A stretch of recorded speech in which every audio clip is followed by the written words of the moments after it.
I'm just going to read it very, very briefly from Black Girl in Paris to segue, before we segue into a conversation. Because Black Girl in Paris was a novel that I wrote inspired by James Baldwin and many other African Americans who went to Paris looking for racial freedom. And I myself, with $200 and a dream, took off for Paris with not speaking very much French. And when I got there, I met a group of brown girls from all over Europe and the United States.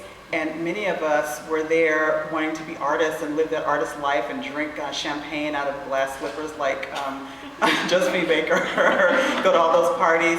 And we just thought, we would be there and just the air, we would smell the air and we would be artists and we'd have this great life. Well, most of us were nannies and au pairs and artist models, and we were, just barely making it. And the reception that we got was mixed. We were African Americans, so at that time in the 80s, we were still kind of exotic, and there, and the stereotype of Black Americans was that we were smart, that we were intellectuals, that we were glamorous, we could sing and dance, yes, but that we were all those things because they'd had James Baldwin and Richard Wright, and to come before. But there was also a very complicated relationship with North Africans and Arabs, and so that was really disturbing. We got an education being there, and so I wrote Black Girl in Paris for myself and for all the other, especially for all the other Black girls who were in Paris at that time. The novel was made into a 20-minute film. A young NYU student contacted me years after the book had come out to ask if she could make a movie out of it, and with the hopes of developing into a feature-length film. And she surprised me by making a 20-minute film. It's beautiful. It's a part of the film festival this year. It's going to be on, I think, next Saturday, 8:45 slot. And I'll be there for the Q&A at that time, and I can, I'll be there to answer more questions. So a film got made inspired by the novel. I'll say that. So I'm going to just read just a little bit from the beginning. And I will read a Baldwin quote from James Baldwin.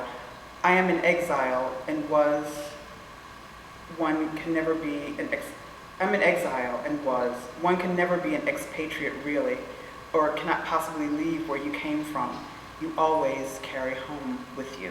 And that is what I found in Paris as well. Museum guide, Paris, September 1986, early morning. She is lying on her back in a hard little bed with her eyes closed, dreaming in French. Langston was here.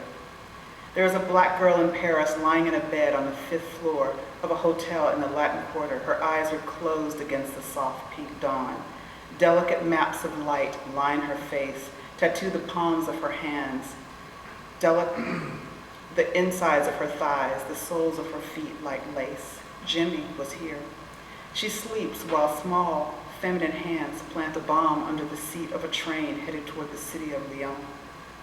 James Baldwin, Langston Hughes, Richard Wright, Gabriel Garcia Marquez, and Milan Kundera all had lived in Paris as if it had been part of their training for greatness.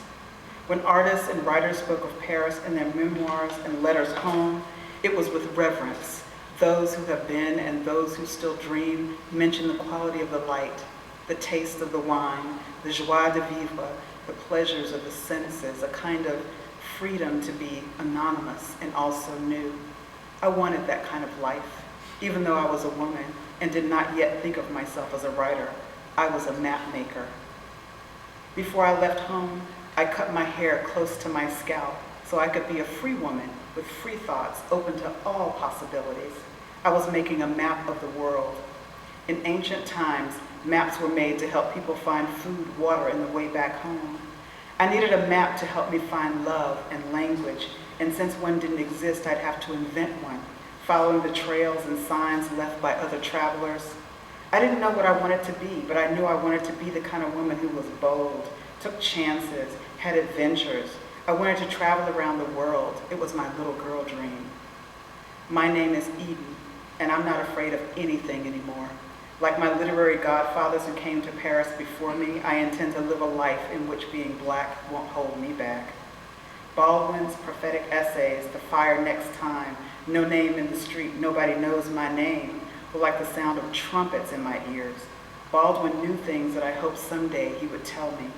The issues in my mind were still Black versus white, right versus wrong, good versus evil, and me against the world. Thank you.